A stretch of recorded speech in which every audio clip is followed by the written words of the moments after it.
The origin of the white race. After the destruction of mankind by the flood, Noah and his wife, his 3 sons, and their wives were the only people that were saved. The sons of Noah were Shem, Ham, and Japhet. From these 3 sons of Noah was the whole earth populated. The ark rested on Mt Ararat. Mt Ararat was located in the land of Armenia. The words Armenia and Ararat mean high ground. The entire earth at this time was of one speech and one language. Most of the people dwelled in the plain of Shinar, in Hebrew, the valley of Shinar. Men began to congregate in the territory and to build a tower up to the heaven. The Jewish historian Flavius Josephus says, God also commanded them to send colonies abroad for the thorough people of the earth, but the people did not obey God. Now, when man was in the process of building the tower, God disapproved of its construction because it showed a disbelief in his word. The divine had promised Noah that he would not destroy the earth by water again. Nimrod the Ethiopian was the leader of the conspiracy against God.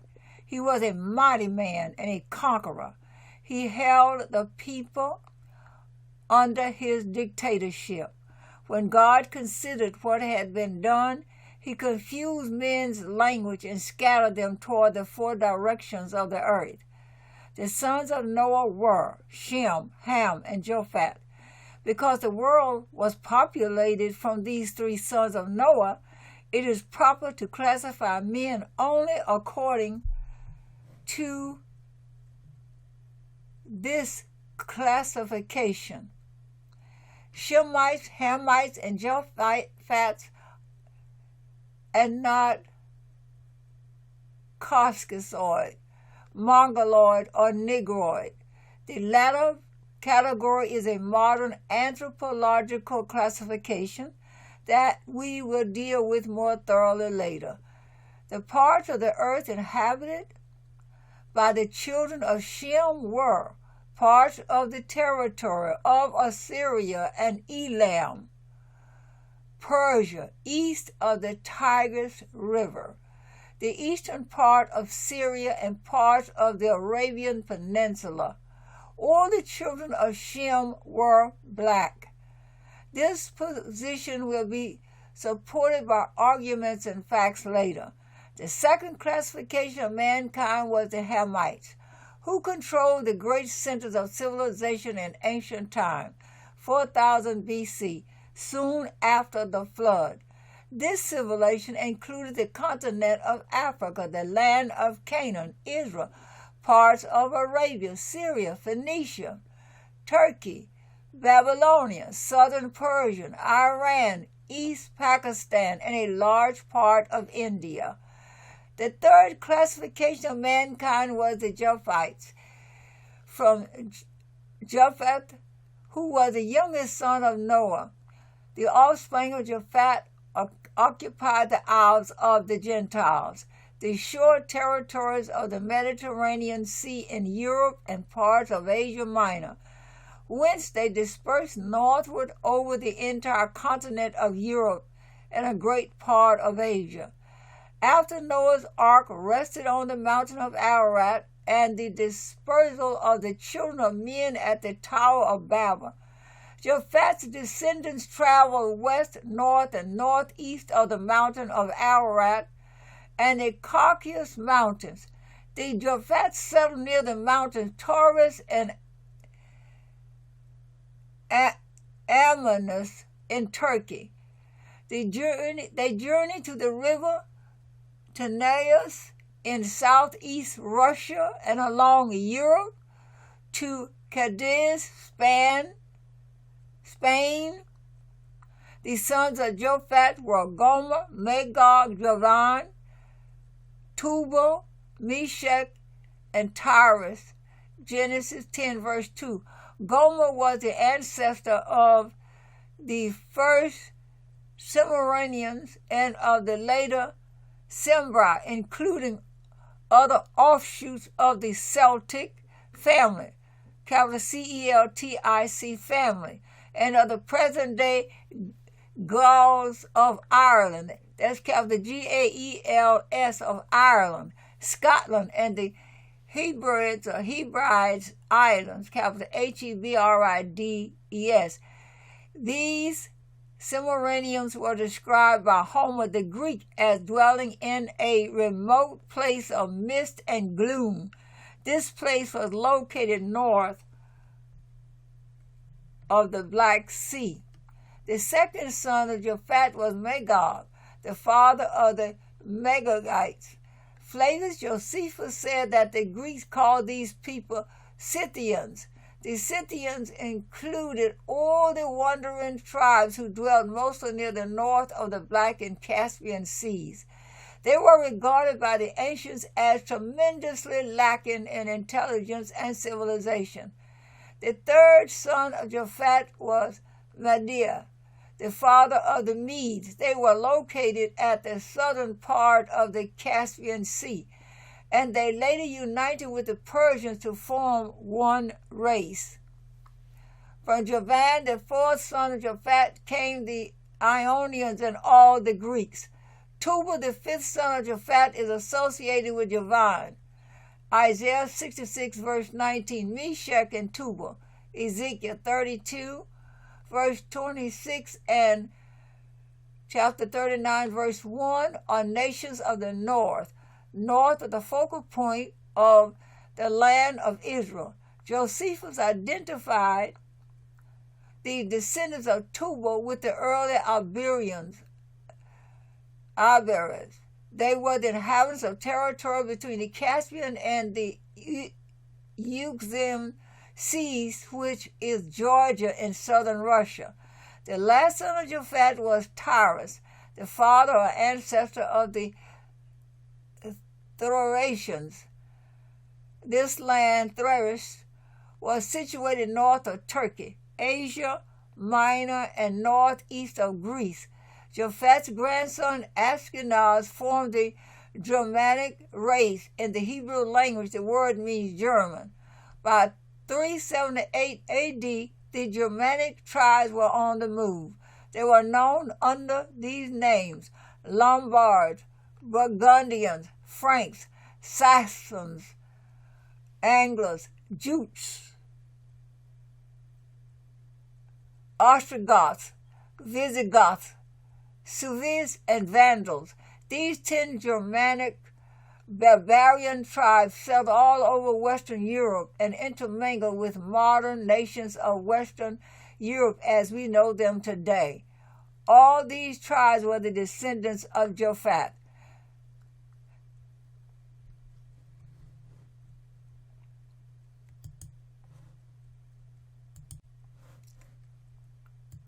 The ancient people did not classify races according to skin color, like the modern nations of Europe and America. The ancients, including the Greeks and Romans, identified people according to their national or tribal names. They used such names as Visigoths, Vandals, Saxons, Ethiopians, Carthaginians, Jews, Arabs, Persians, Babylonians, Egyptians, and Moors. They did not use the term Negro, which is a modern term, to refer to the black races, or the word Caucasian to refer to the white races. Dividing the world along color line was an idea that originated with the white supremacists in Europe after the Renaissance. The Europeans did not have any great civilization immediately after the fall of Greece and Rome. During the Middle Ages, the black nations of Africa and Asia had the greatest political, economical, educational, and military influence in the world. At this time, Europe existed in a state of darkness for 1,000 years. In the 17th century and later, Europe began to emerge out of the slough of ignorance and certain Germans and others conceived of themselves as belonging to a superior race. Johann F. Blumenbach, a German, 1752 to 1840, was the first to divide humanity on the basis of skin color. Up to this time, no such attempts had been made. His classification set up a color line to the detriment of later generations. Mr. Blumenbach classified 5 chief races of mankind: the Caucasian, the Mongolian, the Ethiopian, the American Indians, and Malayan. Moreover, he considered the Caucasian to be the original race. Blumenbach, the anthropologist, named the whites after the Caucasus Mountains. These mountains are situated between the Black and Caspian Seas, because he thought the purest white people originated there. Blumenbach was a racist, and so was J.A. Gobineau. A third man by the name of H.S. Chamberlain wanted to advance the supremacy of the white Nordic race and its culture.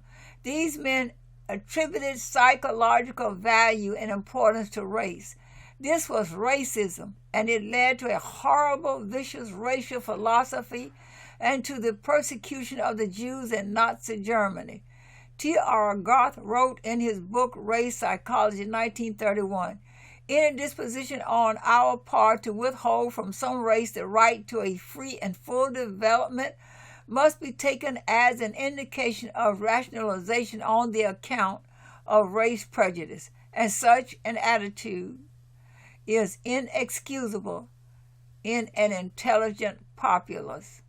As I have proven, the earliest civilizations began in North Africa and the Middle East among the black races. Read about the black Asiatics in Herbert Wendt's It Began in Babel, a book on the origin of races, pages 125 through 129 and page 368. We have more than adequate proof that the white races began near the Caucasus Mountains, and from there they spread north, northwest, and northeast into Europe and Asiatic Russia. Now we know that the Japhites, Europeans, are white today. Were they originally white beginning from their ancestor Japhet, or did a change materialize in the skin color descendants of Japhet? This question is difficult to answer. I was told that Japhet was a black man, but he wanted to be white, so God changed him to a white man. Evidence to that theory is lacking.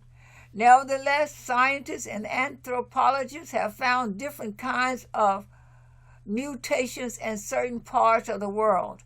A physical mutation is a sudden variation or change, the offspring different from its parents in some outstanding characteristic. Also, a major change in the chromosomes or the genes that determine heredity. Blonde hair among the black Australian Aborigines is an example of a mutation, and probably albinos are a good example of mutations with their white skin, woolly hair, thick lips, and Ethiopian noses. Any sudden change from the normal is to be regarded as a mutation. Other examples of mutations are blondeism, or whiteness among monkeys, apes, and chimpanzees. Major mutations or changes took place among the descendants of Japhet. This is obvious because of their white skin.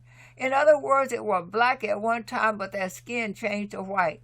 This phenomenon can be understood in view of the total world population. Over 2/3 of the population of the world consists of colored people. That is a ratio of 2 to 1. 2 out of Noah's 3 sons remain black. We know this to be true because many of the people throughout Africa, Asia, Latin America, and the islands in the Pacific Ocean are yellow, brown, or black. They have facial features like the Congoid Africans, especially the Vietnamese, Filipinos, the people of India. They are a mixture of black Dravidians and Indo-Europeans. Thailanders, Burmese, Indonesians, Guineans, Sumatrans, and Aborigines of Australia, etc. You can get a good idea of the features of these people by reading the geographical magazines and observing the foreign students who come from these countries. There was an Indo-European invasion, Germanic, of the Middle East between the years 2000 and 1500 BC.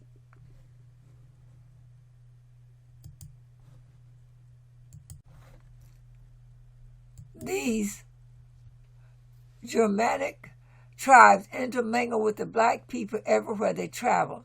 This mingling made the people in Syria, Babylon, Assyria, Persia, India, and parts of Arabia much lighter in complexion. Now, the color of the people in this region ranges from brown to yellow. The Greek and Roman invasions also made these people in the Middle East lighter. Another fact we should not forget is that the Moors, capital M-O-O-R-S, and Arabs from North Africa captured and raped European women.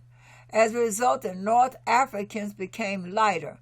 At one time, these people in North Africa and the Middle East were all black.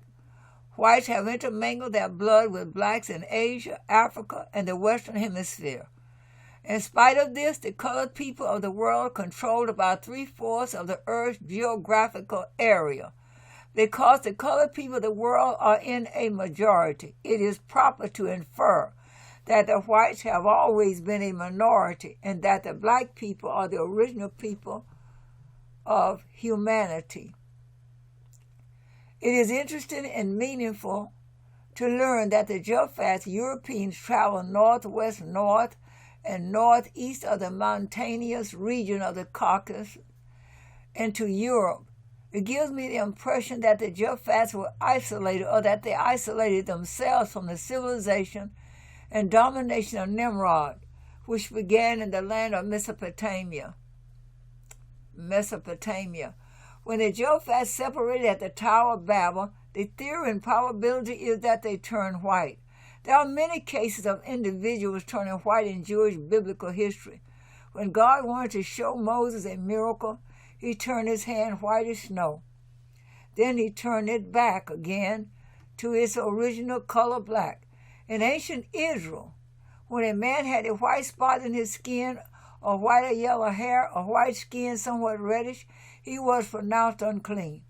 All people who were victims of this shameful disease were isolated outside of the camp or city. Those that had leprosy were called lepers, and they had to shout, "Unclean, unclean!" All people in the ancient world who had yellow hair and leprosy were despised and segregated. This is one reason the white supremacists discriminate against the black people today.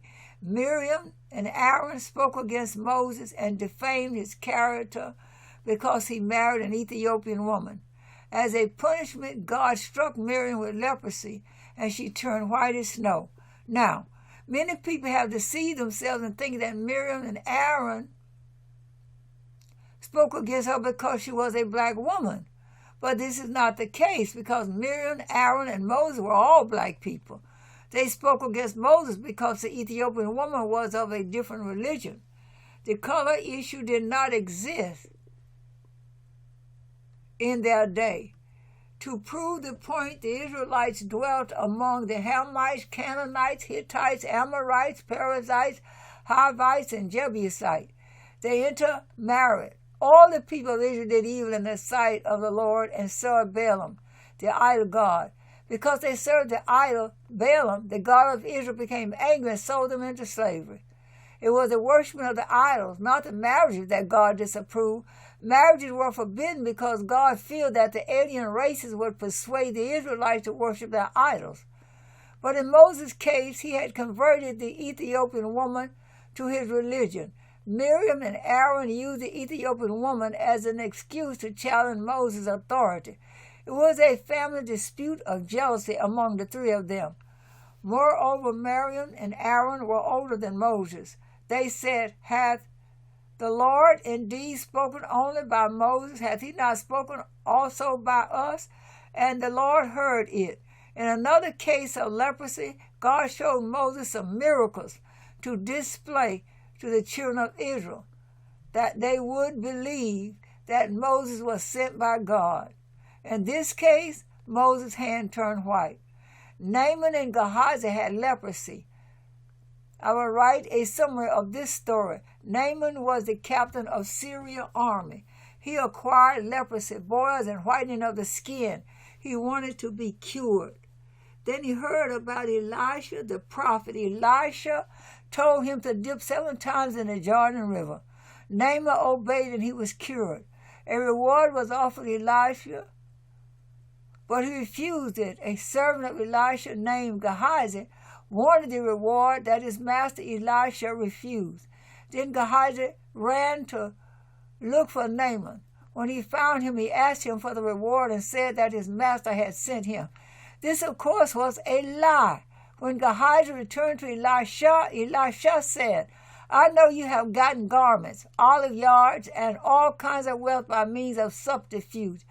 Therefore the leprosy that Naaman had will cleave unto you and unto your seed, descendants forever. And he departed from his presence, a leper as white as snow.